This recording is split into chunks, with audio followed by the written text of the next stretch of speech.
CAA নিয়ে বড় মন্তব্য মিঠুনের। যদি মিথ্যে বলি তাহলে আপনারা থুতু ফেলবেন, আমি চাটবো। সিএএ নিয়ে মিথ্যে প্রচার করছেন একটি পার্টি। এদের মিথ্যে লগ্নে জন্ম এবং দুর্নীতি এদের রাশি। সিএএ নাগরিকত্ব দেওয়ার জন্য, কেড়ে নেওয়ার জন্য নয়। বিজেপি এলে একটাই ভালো হবে, আপনারা সকলে নাগরিকত্ব পাবেন। যদি মিথ্যে কথা বলি তাহলে আপনারা থুতু ফেলবেন, আমি তা চাটবো। সকাল থেকে একটাই কথা, 100 দিনের টাকা দিচ্ছে না। এই টাকা বিজেপির টাকা নয়, আমার আপনার ট্যাক্সের টাকা। ক্যাগ বলে একটি সংস্থা আছে যারা দেশের বিভিন্ন রাজ্যের হিসাব দেখেন। তারাই রাজ্যের হিসাব সন্তুষ্ট নন। তারাই বলে দিয়েছে এই রাজ্যকে টাকা দেওয়া যাবে না। এতে বিজেপির কি সম্পর্ক? ওনাকে মমতা বলুন, একদিন প্রেস মিট করে হিসাব দিত, তারপর যদি না মেলে আমি ওদের সাথে হাঁটবো। এরা বাথরুমের টাকাও মেরে দিচ্ছে। আবার উনি বলছেন বাংলায় বাড়ি বানিয়ে দেব। বাংলার অধিকাংশ বাড়ি 40 থেকে 50% হয়ে পড়েছে। একবার বলছেন না হিসাব দেখাতে পারেনি বলে মিলছে না। মহিষাদল ব্লকের বেতকুণ্ডু অঞ্চলের গঙ্গামোড়ে তমলুক লোকসভা কেন্দ্রের বিজেপি প্রার্থী অভিজিৎ গাঙ্গুলির সমর্থনে নির্বাচনী সভায় এসে এমনই মন্তব্য করেন অভিনেতা মিঠুন চক্রবর্তী। মহিষাদলের বেতকুণ্ডু অঞ্চলের দাঙ্গামোড়ে তমলুক লোকসভা কেন্দ্রের বিজেপি প্রার্থী অভিজিৎ গাঙ্গুলির সমর্থনে নির্বাচনী সভায় অভিনেতা মিঠুন চক্রবর্তী এছাড়া উপস্থিত ছিলেন তমলুক সাংগঠনিক জেলা সভাপতি তথা হলদিয়ার বিধায়ক তাপসী মণ্ডল সহ অন্যান্যরা। লোক ভালো এবং যেটা দুর্ধর্ষ রিয়াকশান, যেরকম পজিটিভ রিয়াকশান, আমার তো মনে হয় আমাদের সময় এই সময় একজন এরকমই লিডারই দরকার, যিনি স্বচ্ছ হবেন, সৎ হবেন।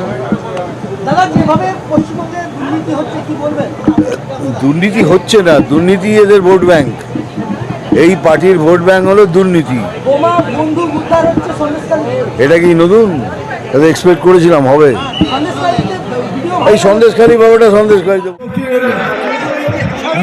মশাই, এই একটা প্রবলেমে আমি খুব বড় পড়েছি। আমি যেখানেই যাচ্ছি রোজ দুটো করে করি, একটা মানে গাড়িতে করে করি, একটা মিটিং করি, কি বলো ওটাকে আমরা, হ্যাঁ, একটা রোড শো করি, একটা মিটিং করি। আর যেখানেই মিটিং করি ওগুলো একটু চশমাটা খোলো, কি আমার চশমাটা খুব পেছনে করে থাকিস না। আমি জানি আমার চোখটা খুব সুন্দর, তাহলে খুলে চশমা খুলে বলবো, দৌড় খুলে বলি।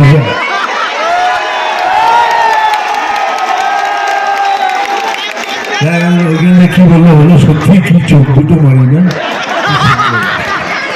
ও বাবা কি জোরে হাসছে, বলছে এই বয়সে কি দেখতে মারি। দেখ নিচে থেকে বলছে কি দেখতে এখনো, আরে আমাকে সবসময় ভালো দেখতে। তুই যত হিরোইন আছে দেখ আমার সাথে কাজ করেছে, সবাই কি বলেছে, বলে মিঠুনদা সব থেকে ভালো, তাই তো?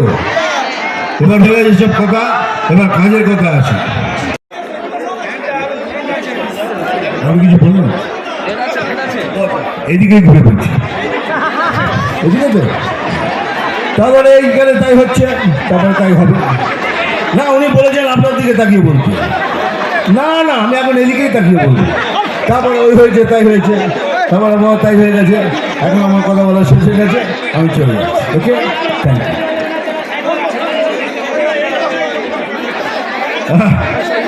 তো সকাল থেকে সন্ধ্যে মিথ্যে, এদের ভোট ব্যাংক বলে নাকি মুসলমান ভাই বোনদের ভোট ব্যাংক। আমি বলছি না, এদের ভোট ব্যাংক হলো কারাপশন, দুর্নীতি। দুর্নীতি আজকে শেষ হলে কালকে এই সরকার ভাঙা যায়।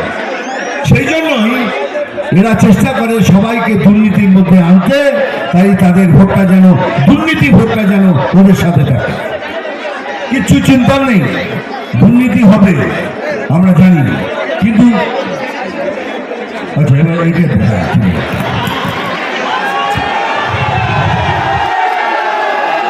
দাদা বলে হয়েছে তাই। দাদা আমি মানুষ একটা, আমি এদিকে দেখতে চাইবে তাহলে আমার পেছনটা এরা দেখবে।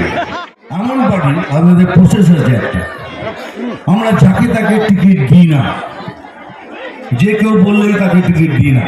আমার সাথে হ্যাঁ মিলিয়ে না মিলিয়ে কথা বলুন তো, বিজেপি পার্টি কি দুর্নীতিগ্রস্ত পার্টি না তো?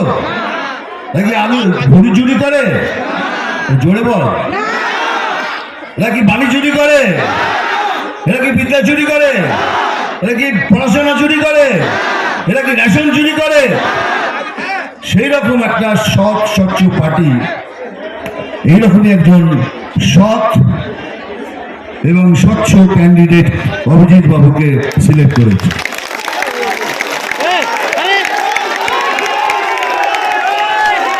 এইবার ঠিক অপোজিশনে দেখুন একটা পার্টি, তারা দুর্নীতি করে, হ্যাঁ, তারা গরু চুরি করে, তারা বালি চুরি করে, তারা কয়লা চুরি করে, তারা বিদ্যা চুরি করে, তারা রেশন চুরি করে। সেই রকম একটা দুর্নীতিগ্রস্ত পার্টি একজনকে সিলেক্ট করেছে। এইবার আপনাদের দরকার ভোট দেওয়ার আগে 5 মিনিট ভাবতে আমরা কাকে ভোট করব। এরকম সৎ স্বচ্ছ একটা দুর্নীতির বাইরে থাকা পার্টি, ক্লিন পার্টির ক্যান্ডিডেটকে, না একটা দুর্নীতিগ্রস্ত পার্টির সেই ক্যান্ডিডেটকে? এটা আপনাদের উপর ছেড়ে দিয়ে গেলাম। এটা ভোট দেওয়ার আগে 5 মিনিট ভেবে ভোট দেবেন। কেন বাংলাতে এইবার পরিবর্তন না এলে এই পশ্চিমবঙ্গ কিন্তু ভয়ানক রূপ ধারণ করবে, এটা মনে রাখবেন। হ্যাঁ, এইবার আমাদের অপোজিশনের, আমি কোনো পার্টির নাম নিই না, আমি কোনো ক্যান্ডিডেটের নাম নিই না, যেখানেই যাচ্ছি সেখানেই শুনছি সিএএ তোমাদের তাড়িয়ে দেবে, তোমাদের ধ্বংস করে দেবে, তোমার বাড়ি পাঠিয়ে দেবে। সকাল থেকে সন্ধ্যে অবধি এই পার্টিরা খালি মিথ্যে কথা বলে। এদের মিথ্যে লগ্নে জন্ম আর দুর্নীতি রাশি।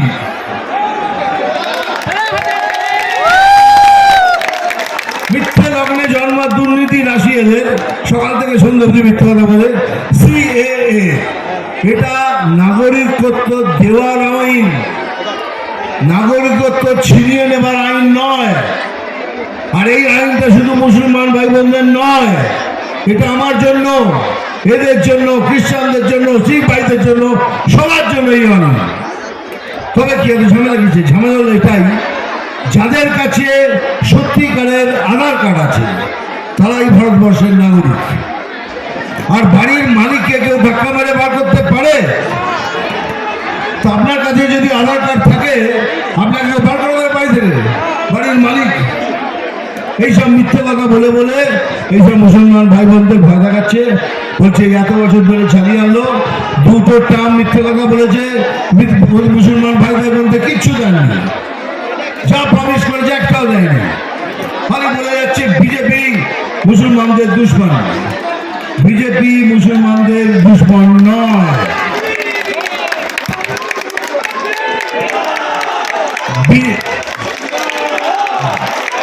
বিজেপি দুশ্মন নয়। আর এইটা বলে বলে সবাইকে এইটাই বলাচ্ছে বিজেপি এলে এই করে দেবে, এই করে। বিজেপি এলে একটাই ভালো হবে, আপনারা সবাই নাগরিকত্ব পেয়ে যাবেন। এটা আমি চ্যালেঞ্জ করছি আপনারা। আর এটা যদি আমি ভুল বলে থাকি, তাহলে এই তলাতে এখানে এসে সবাই থুতু ফেলবেন, আর আমি সেই থুতুটা চাটবো যদি মিথ্যে কথা বলে থাকি। কারোর ক্ষমতা নেই আপনার কাছে আসলি, মানে সত্যিকারের জালি নয়, সত্যিকারের আধার কার্ড থাকলে আপনাকে এই দেশ থেকে বার করে দেবে। আমি একা দাঁড়াবো তোমাদের সাথে, চ্যালেঞ্জ করে বলে দেবো। তারপরে দেখুন সকাল থেকে সন্ধ্যা অবধি একটাই কথা, 100 দিনের টাকা দিচ্ছে না, 100 দিনের টাকা দিচ্ছে না। আরে 100 দিনের টাকাটা কার? বিজেপির? এটা আপনার আমার ট্যাক্সের টাকা। বিজেপি কি করে দেবে? বিজেপির কোনো কানেকশন নেই। একটাই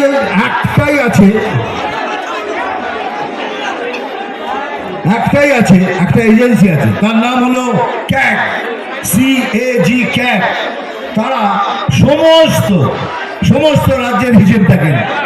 হিসেব পাস হলে পরে তারা লিখে দেন এই রাজ্যে এত টাকা দিন। পশ্চিমবঙ্গের সবকিছু দেখার পর ক্যাগ লিখেছে এদের হিসেব মিলছে না, এদের এখন টাকাটা স্থগিত করা হোক, দেওয়া হবে না। সেই জন্যই 100 দিনের টাকা দেওয়া হচ্ছে। সে তার সাথে বিজেপির কি আছে? সেটা ক্যাগ লিখে দিক, কালকে আমাদের টাকা পেয়ে যাবে।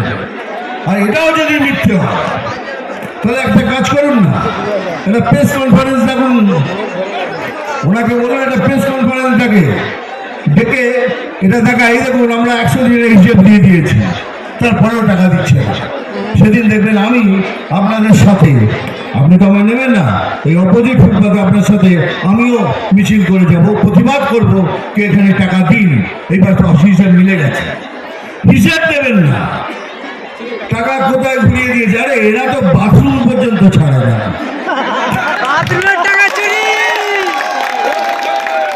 দেখতে পাচ্ছি না প্রধানমন্ত্রী সাহেব 12,500 টাকা দিয়েছেন বাথরুম করার জন্য, সেটা পর্যন্ত ছেড়ে দিয়েছে।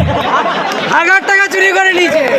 যা বলে নাকি হিংসা হচ্ছে, হিংসার দেবী, হিংসার দেবতারা বলছে আমরা হিংসা করছি। সে কেস তো আমরা জিতেছি, কিন্তু এই ডায়লগটা বলবো একটু ঘুরিয়ে বলবো আজকে।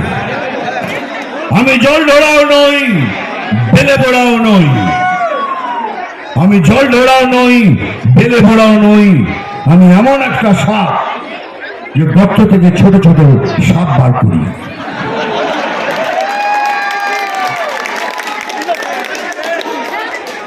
ওই মারবো এখানে মনে হয়েছে তো, এবার দেখ এটা ঘুরিয়ে কেমন চিমটি কাটবো এখানে, আর লাল পিঁপড়ের মতো জ্বলবে। চিমটি কাটবো এখানে, আর লাল পিঁপড়ের মতো জ্বলবে এখানে, সেখানে, সেখানে।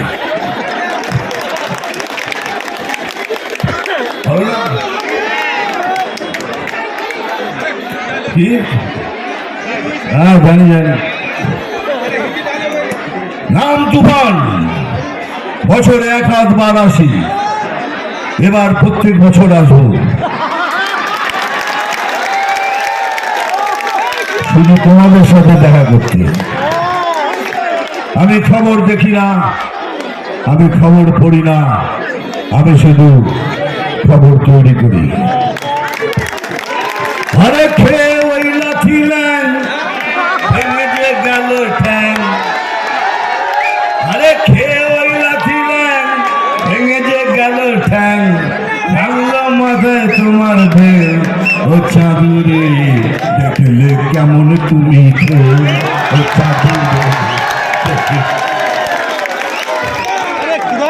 আনন্দ হলো, কিন্তু একটা গান আমি অনেক বছর আগে গিয়েছিলাম, কিন্তু জানতাম না সেই গানটা আজকে পশ্চিমবাংলার জন্য এত ফিট হয়ে যাবে। ওই আমাদের গড়াই বাংলা আজ কেন হয়ে গেল কাংলা, যদি প্রশ্ন করে বীর নেতাজি তার জবাব দেব আমরা। ওই আমাদের গড়াই বাংলা আজ কেন হয়ে গেল কাংলা, যদি প্রশ্ন করে বীর নেতাজি তার জবাব দেব আমরা। বন্দে মাতরম, বন্দে